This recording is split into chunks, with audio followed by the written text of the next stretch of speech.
Hello everyone. Before we begin, don't forget to like and subscribe to the channel. Leave a comment below telling us where you're from and what time you're watching. By doing that, YouTube will keep showing you stories just like this one that they didn't leave a headstone behind. No name, no date, just a shallow indentation in the soil near the edge of the woods where moss overtakes the stone and silence hangs heavier than the fog. Locals still say that at night, you can hear scratching beneath the earth. But that's just folklore, until you look deeper.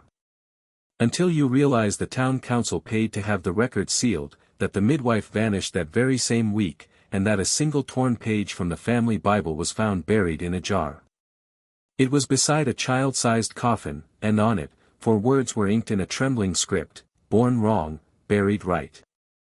The Olai family was never welcomed in town, but they were tolerated. Barely. For generations, they lived tucked away in a crumbling house off County Road 12, surrounded by thick woods and rusted barbed wire. No one ever remembered seeing them at church, or school, or the feed store. But everyone heard the stories. The whispers told of babies born without eyes, of children who never spoke, of cousins marrying cousins, and of a man only ever referred to as Uncle Eli, who hadn't been seen in daylight since 1937. Finally, in 1961, the county attempted to intervene. An anonymous tip was sent to the sheriff's office. It claimed the Holloways had buried a living child behind their barn. It also claimed the child wasn't their first. Whatever the deputies found, or didn't find, it was enough to shut the case down by the end of the week. No exhumation was ordered, no charges were filed, no follow-up was done. But in 1998, a box surfaced. It was found in the attic of a now-abandoned courthouse, sealed with twine and labeled simply, Holloway Evidence. Inside were hand-drawn family trees, a faded photograph of a baby with its mouth stitched shut, and a soil sample. That sample tested positive for human blood, type AB negative, a match for only one known person in the entire county, the last living Holloway, and she hasn't spoken a word in over 60 years. The Hollow family tree doesn't branch. It loops. It loops back on itself in ways that even seasoned genealogists found difficult to chart.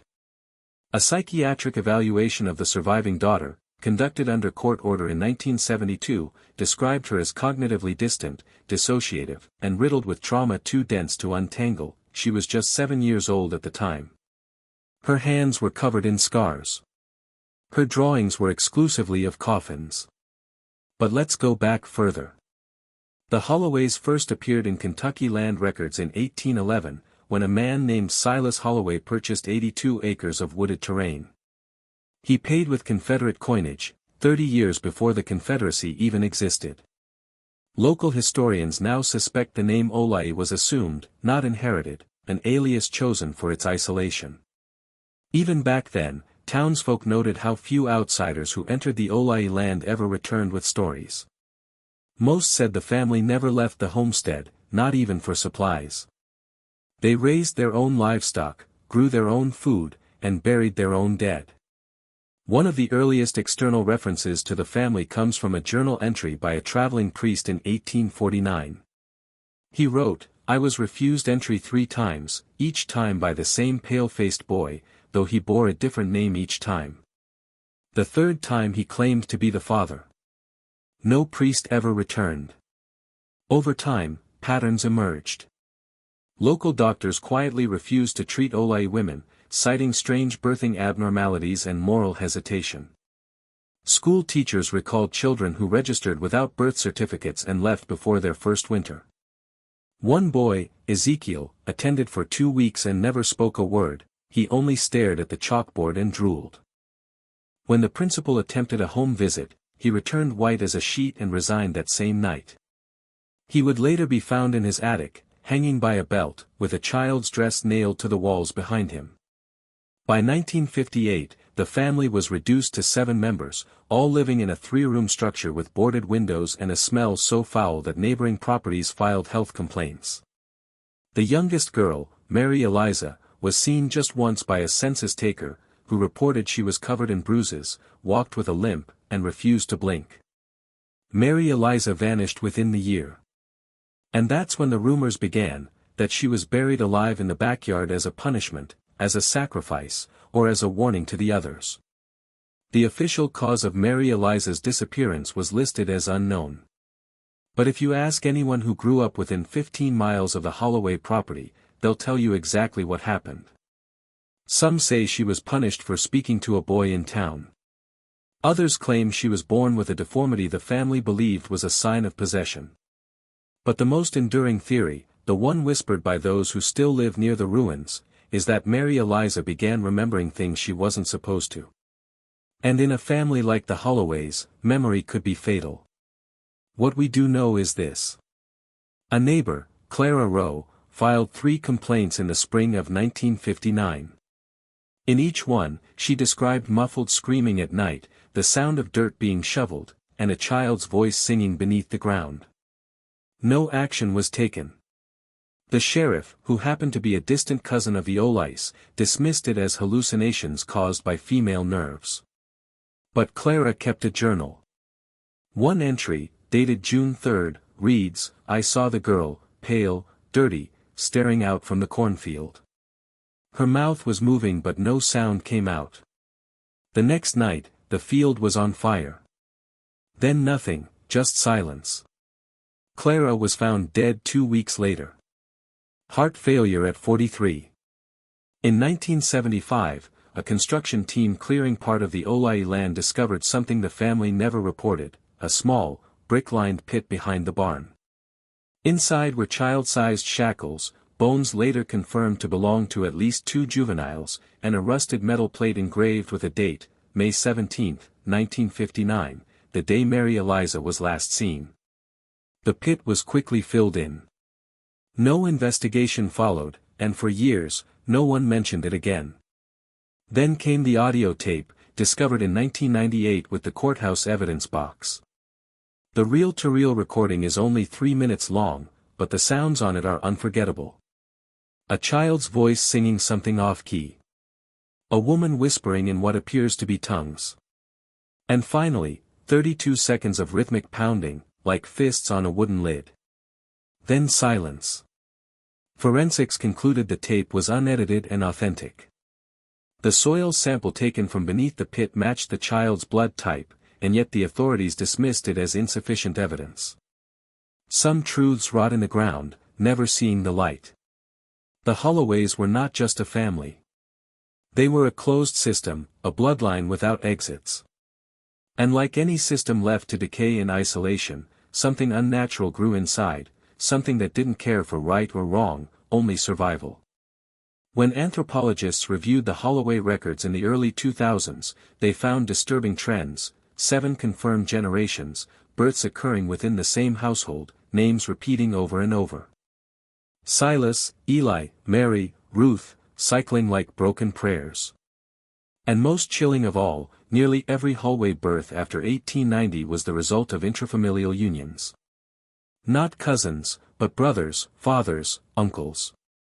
One expert, Dr. Nathaniel Greaves, described the case as a genetic feedback loop so severe it practically weaponized itself. He added that the mutations seen in medical notes, webbed fingers, missing ears, fused jaws, were consistent with multiple recessive traits doubling up over time. In plain terms, the Holloways bred only with Holloways, and the children paid the price. But this wasn't ignorance. It was ritual.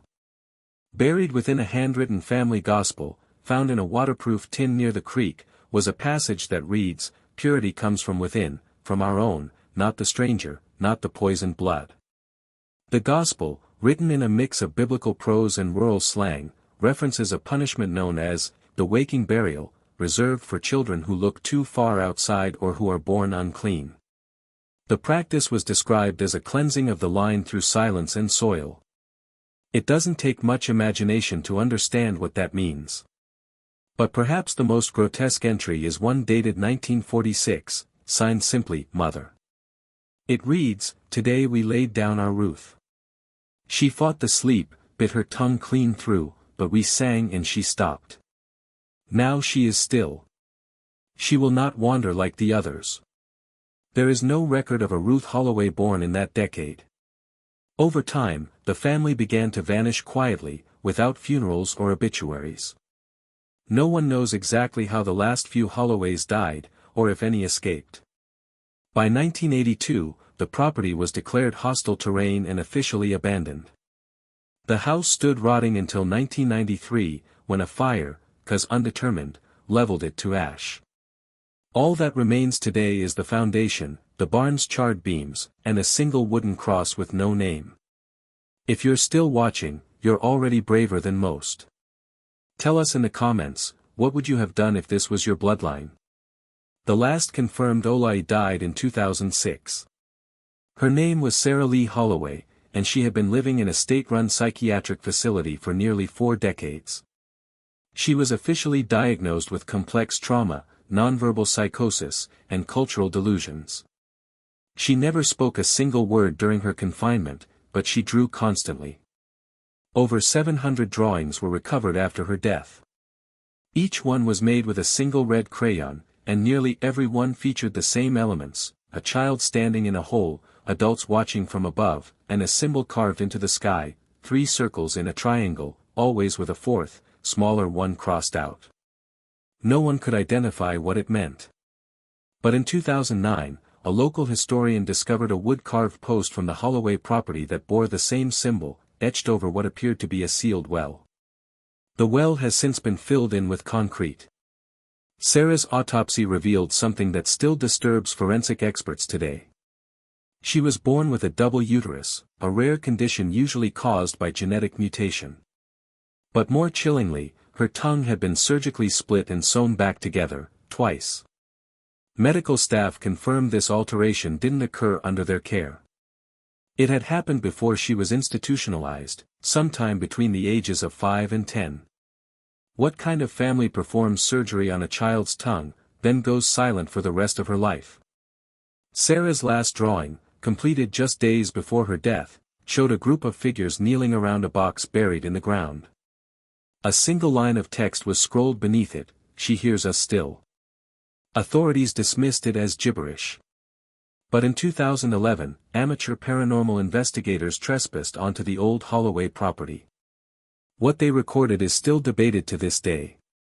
The footage, grainy and hard to verify, shows a deep sinkhole surrounded by bones, mostly animal, but not all. A faint melody can be heard in the background, though none of the crew recall hearing it in real time. When the video was analyzed, audio specialists found a child's voice embedded beneath the static, singing off-key, repeating one phrase: "I'm not asleep." It's tempting to dismiss stories like this as folklore, small-town myths warped by time and fear. But every myth begins with a truth. And the deeper you dig into the Hollow family's history, the more truth you find buried beneath the surface. In 1979, a university geneticist named Dr. Harold Renner quietly conducted an unsanctioned study on inbreeding in rural Appalachian communities. His notes were never published, but decades later, a scanned copy was leaked online by a former grad student. In it, Dr. Renner identifies an unnamed family matching the Holloway's exact profile: 7 generations, isolated property, repeating names, and multiple children buried in unmarked graves. He notes severe genetic collapse and deliberate concealment of birth defects. The most damning entry reads: "The youngest female subject exhibited symptoms of prenatal trauma. No medical attention was ever sought. Locals suggest she was given back to the ground. Given back like an offering." Further digging reveals that the Holloways may have subscribed to an offshoot religious cult, one that rejected outside blood, medicine, and government authority. This sect, mentioned briefly in Kentucky court archives as the fold of the first blood, believed purity came only from internal union, that to introduce outside blood was to invite decay. Their scripture, recorded in fragments and oral testimonies, speaks often of the cleansing sleep, the child in the earth, and the watchers beneath the corn. None of the known members of this sect exist today, at least not publicly. And yet, the stories persist. In 2015, a hiker passing through the region reported finding what he believed to be a child's grave in the middle of a forest clearing. The grave was fresh. Too fresh. He described it as no more than 2 feet deep with small wooden crosses circling the perimeter. No markings, no names. He returned with authorities, but by then the site was gone, flattened, covered with pine needles, no trace of disturbance. The hiker was later found wandering a nearby field, barefoot, and muttering the same phrase over and over, "They buried her awake." We've since verified the GPS coordinates he submitted that day. They lead to the far edge of the hollow property line, just past the ruins of the barn, where Mary Eliza was last seen. There's a reason towns like this stay quiet. Not out of fear, at least, not the kind you can name, but out of memory. Out of the knowledge that some truths, once unearthed, don't go back into the ground so easily. The Olai family is gone. Their home was reduced to rubble. Their names were erased from census logs, grave markers, and even local newspapers. But what they did and what they believed is not gone. It lingers. Not just in the stories, or the strange symbols carved into tree trunks near the creek. Not just in the police reports that no longer exist or the court files mysteriously lost in a flood that it lingers in the land itself. In the way animals refuse to cross it. In how the wind seems to stop the moment you step over the old fence line. In the silence, locals still won't speak the name Holloway aloud. Some claim the soil itself is cursed. Others say it's still hungry. That the children who were buried alive were never meant to die, not fully. That they were sealed away in a state between sleep and silence, what the family called the stillness, and that sometimes, on certain nights when the fog is thick and the moon is low, you can hear them stirring beneath the earth. Scratching, not screaming. Just scratching, and maybe that's the worst part. That what was done wasn't an accident. It wasn't madness or desperation. It was tradition. A family preserving its purity at any cost. A bloodline folding in on itself like a dark flower, hiding its rot from the world until it was too late that in the end, we don't know how many children were buried. We don't know how many survived, or if any of them made it beyond those woods. But we do know this, one child was buried alive, and nobody stopped it, she wasn't lost. She was chosen, and perhaps, beneath the moss and ash and silence, she still remembers who did it, and waits. Thank you for watching. If this story disturbed you, share it with someone you know and let us know in the comments. What do you think really happened on Holloway land? Don't forget to like and subscribe, because there are more stories like this buried in the past, waiting to be unearthed.